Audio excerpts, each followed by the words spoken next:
Welcome back to Speak Pact. I am thrilled to bring to you a master when it comes to marketing and getting your message out through the power of words in book form. So, Tyler Wagner is with me today. He is the CEO of Yeah. Authors Unite.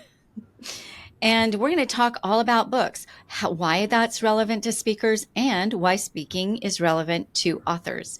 So, Tyler, why don't you start us off? First of all, what got you interested in the world of authorship?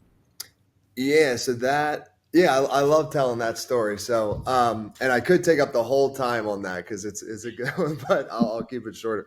So basically, I was 19, I think, 19, 20, and it was my second year of college. And I read the book, The 4 Hour Work Week by Tim Ferriss, which a lot Yes. of, yeah, and I can't remember exactly what it was in the book that just changed my entire mindset on things, but whatever it was, it did. And within weeks after, I decided to drop out of college because I remember calling my counselor in college after I read it. And I was like, do we have like an entrepreneurship major at this university? And Yeah. she's like, no, but we have a management major. And I was like, nah, that's not really what I'm looking for. So I dropped out and I moved into this entrepreneur house with six other guys in West Des Moines, Iowa. And we basically, the guy who owned the house had already become successful, but the other six of us were all trying to figure out like what business are we going to start and kind of just early stages of it.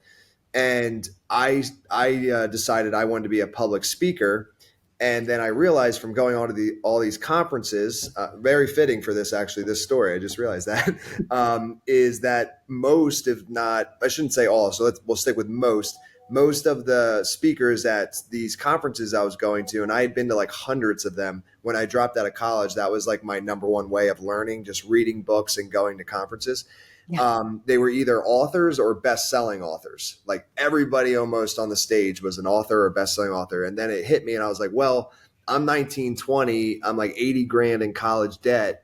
Nobody's going to pay me to speak on their stage. Like I don't have like any expertise per se. So the only way for me to do this is if I write a book and actually become an expert on something. So that's what got me into this. I wrote a book called Conference Crushing, Conference became a crushing. bestseller.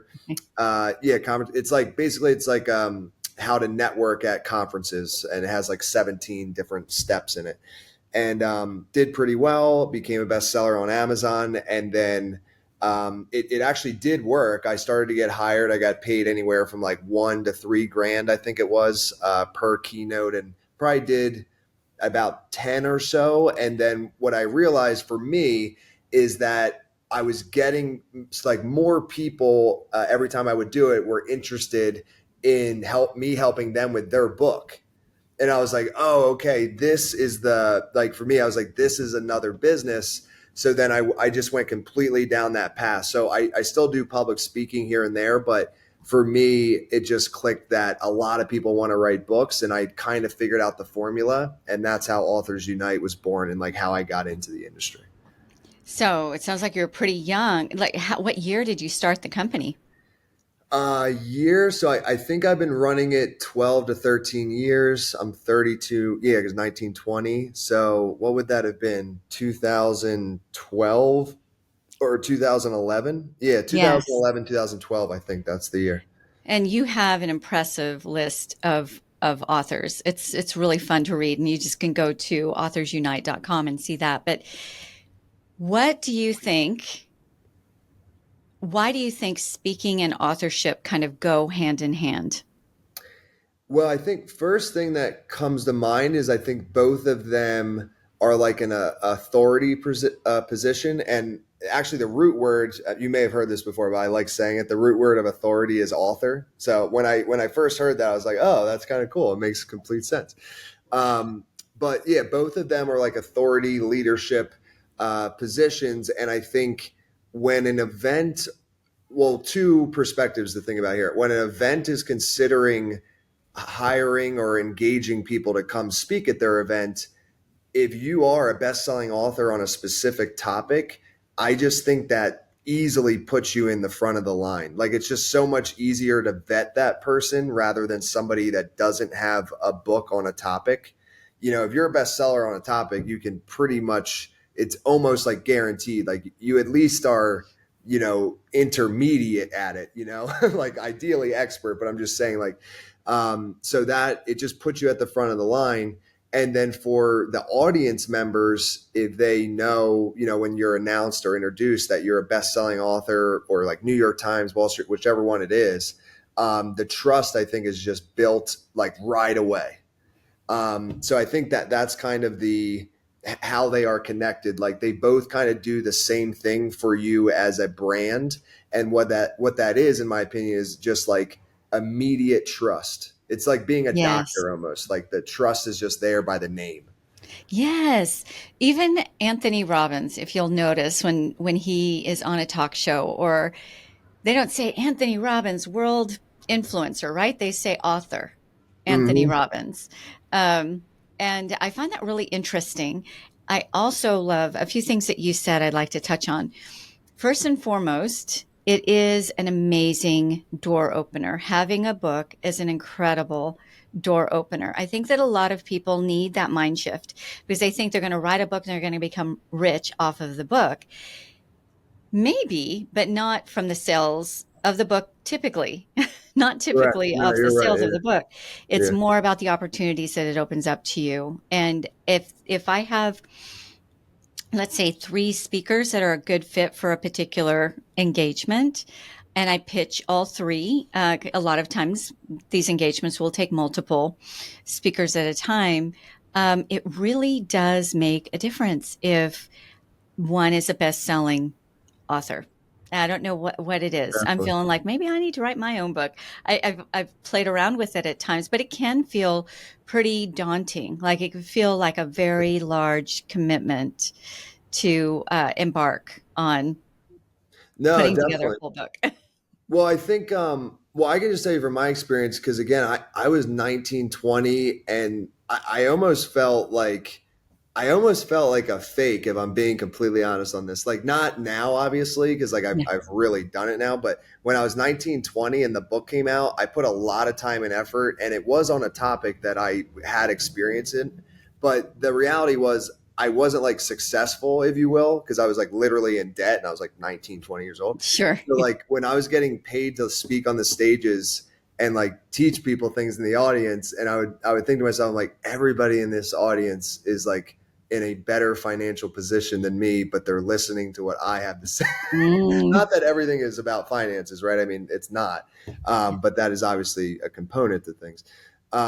So it's just, but the reason, like you said, that I was able to get in those positions, even though maybe I wasn't even qualified, some would say, was because of the book. Like that was the only reason. Without the book, I don't think I would have gotten any of those gigs. Like, and yeah. obviously I wouldn't have started the business because that's kind of what got me to fall into it. So So you feel like the book got you the engagements.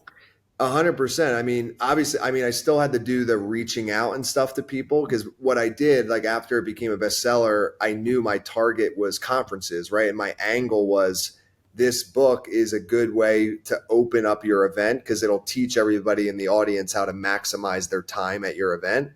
And you know, I would get out of every 100 reach outs, I get 95 no's, but I get like 5 yeses, right? Or whatever it was, or 3 yeses.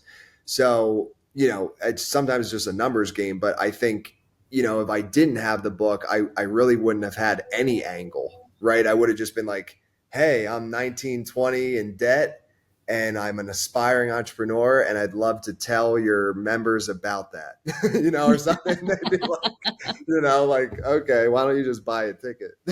You know? A few things you said were super, super key. Okay, number one, it is a numbers game. It is. And the more no's you get, right, the closer you're getting to the yeses. So I love that even at 19 and 20 years old, you didn't give up after 20 rejections, right? And oftentimes rejections come in just silence, right? Just no Yeah. responses. So the fact that you just had that tenacity and somehow inner knowing that if I keep doing this, I'm going to get those stages. And now you've built an incredible company as a result. So I wanted to touch on two things. First of all, you're right. If the best way to get an engagement is for somebody that the speaker booker knows to say, "Hey, bring Tyler Wagner on your stage. He's incredible. He's a sure bet. Your audience is gonna love him." Right? That's the best way. The second best way is for a different third party validation that is Mm, trusted by the speaker booker. And books are that. Books are a third party validation. And anymore, self published books are just as recognized and just as definitely. valid, right, as some of the big publishing houses. And there's Mm, smaller publishing companies now that are much more accessible to us, but they're very powerful. Once upon a time, if you weren't was one of the, I don't know, 10 biggies, then it wasn't a real, quote unquote, real book. Dat 19 or 20, did you self-publish or did you get a publishing yeah. house? Like, what'd you do?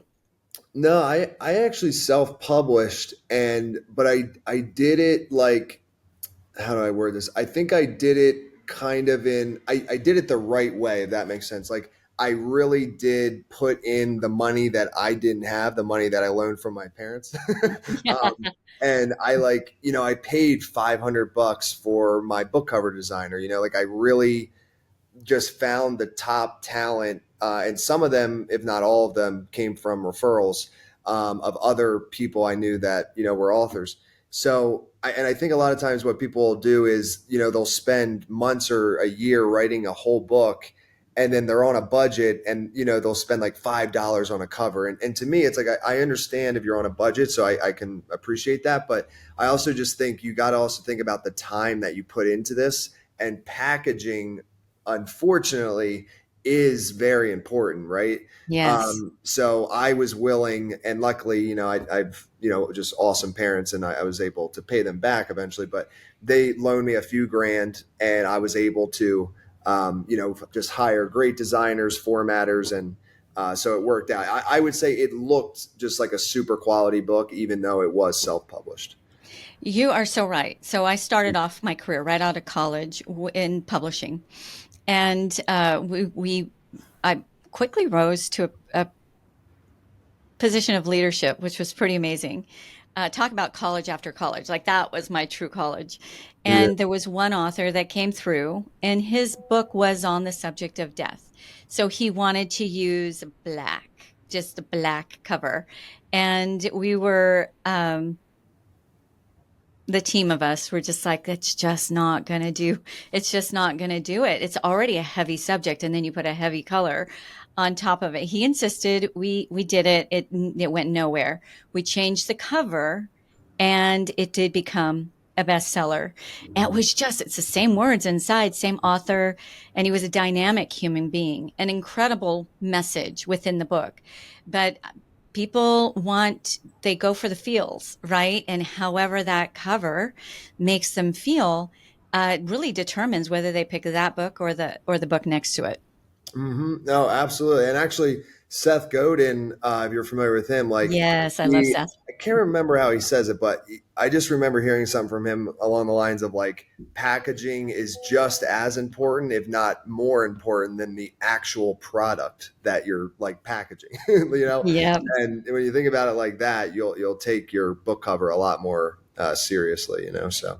Yes. Okay. So I want to ask you about best selling. So there's Amazon best selling, there's Wall Street Journal best selling, there's New York Times best selling book. Anymore, I think if you just put best selling, that that piques attention, right? There's some that understand that there's a bit of a echelon in there, but what are your thoughts behind number one, becoming a best-selling author? Because I know your company is all about getting authors to best-selling status, and really getting their books out there. But do you place a different weight on the different monikers? Yeah, I would say that. So I do just because I know the difference in difficulty, but I would say that I agree with what you said before in the sense of like, if you just put bestseller on the cover, like, and whether it has NYT, Wall Street Journal, or Amazon, whatever it is, the brand before it, to the average reader, like 99% of the population, it does not make a difference, in my opinion. Like, if you're a bestseller, you're a bestseller, and the value of that is widely seen, and you're good to go. Where it does make a difference is just, I would, in that 1%, if you will, of the people that, are aware and understand how those lists function. Yeah. I don't know if you'd want me to, I mean, I could explain a little bit on how they functions, if you want. Well, if it's only like 1% that care, Then no, I yeah, yeah. don't care. Oh yeah, cool. Yeah, no, because it starts to get like technical. But all I'll say on a macro level is just like, basically that, NYT is like most difficult, and then Wall Street Journal's like second, and then Amazon is easiest, right? Yes. And so either way, so that's how it goes. But again, if you're a best-selling author, general public, it's going to be a win no matter which one it is. The only times I think it matters is when you're talking to somebody else that is aware. They might just, if they know, then they could maybe not. It won't be as valuable to Discount them. you a little bit. Yeah, Yes. depending on which list it is, but that will be very rare. Most people don't know. So Yes. I don't Well, think you have one to like thing that I worry. have found is you can become if correct me if I'm, because this is not my space, right? But Yeah. anymore, you can become an Amazon bestseller with a self-published book. Is that right? Yeah, you can become a bestseller on every list actually with a self-published book. The only one that is like very difficult to do that with is New York Times. But all And the other ones you can. Is Forbes one also? Is that something different? Forbes actually, they don't have a bestseller list, but they have a like a publishing house Yes. Okay. now. And I don't know, because I think they have two different. They have Advantage and then they have Forbes, but both are under Forbes. And I don't know if they're considered self or traditional. I'm not sure how they have it. Okay. Well, Yeah. let's talk a little bit about the difference between a speaker feeling like they need to go ahead and write a book to open up more opportunities for themselves to get speaking engagements versus an author utilizing stages and maybe top 5% podcasts or podcasts in their genre to sell their books. Like, let's talk a little bit about that. Are they equally as important, equally as effective? What are your thoughts on that?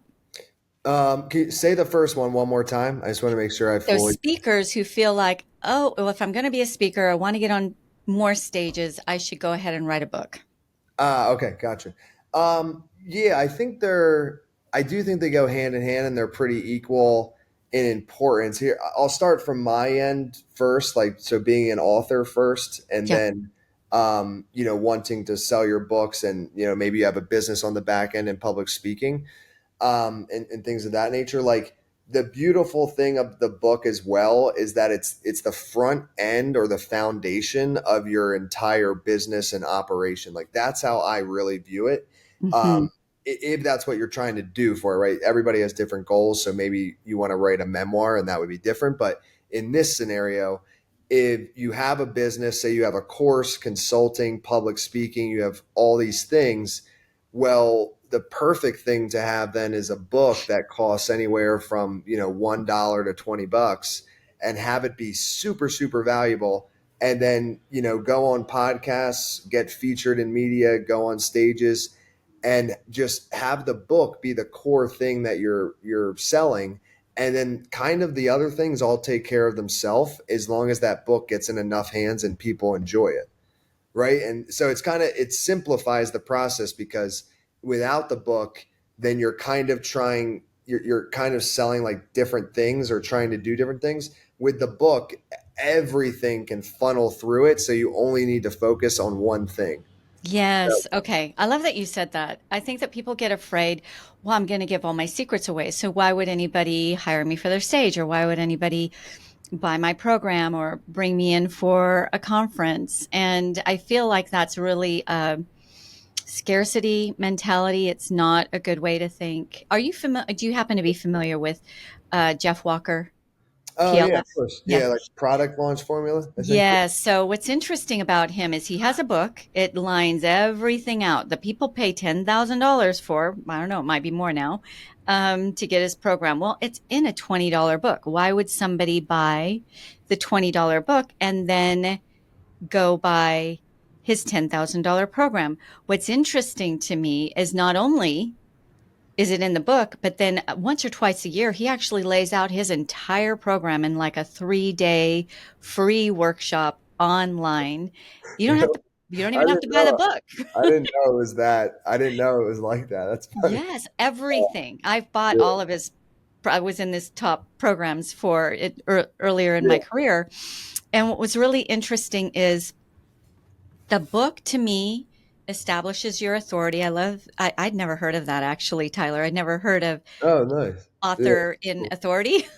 I'm like, yes, it's there. It's right there.